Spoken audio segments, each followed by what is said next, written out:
દશેરાના પાવન અવસરે માં જગદંબાનું સ્વરૂપ ગણાતી 400 દીકરીઓનું પૂજન કરી અને તેમને ભેટ સ્વરૂપે ચાંદીનો સિક્કો અર્પણ કરી સુરતના મોટા વરાછા વિસ્તારના શ્રીજી જ્વેલર્સના માલિકે શુભ કાર્યની શરૂઆત કરી।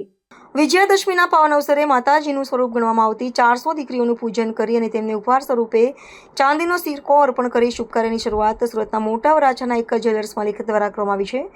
અનોખી પહેલને લઈને સૌ કોઈ લોકોમાં આ ઉમદા કાર્યના વખાણ કરી રહ્યા છે। સુરતના મોટા વરાછા વિસ્તારમાં યમુના ચોક નજીક કર્મ બિઝનેસ સેન્ટરમાં શ્રીજી જ્વેલર્સના શુભારંભ પ્રસંગે આ ઉમદા કાર્ય કરવામાં આવ્યો હતો। દીકરીઓના પૂજનથી સમાજમાં બેટી બચાવો અને બેટી પઢાઓનો સંદેશ પણ જ્વેલર્સ માલિકે આપ્યો હતો।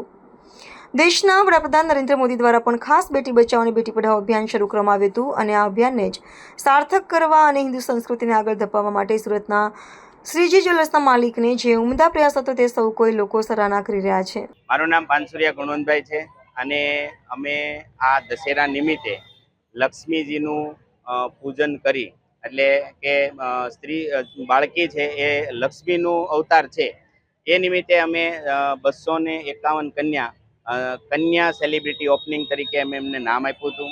અમારી ઘરની દરેક ફેમિલી વુમન છે કે એને અમે બહુ મહેનત કરીને દરેક નામ લીધા। અમે 251 ગણી હતી પણ અમે કાઉન્ટિંગ કર્યું ત્યારે લગભગ 400 ઉપર કન્યાઓ અમારે ત્યાં હાજરી રહી હતી।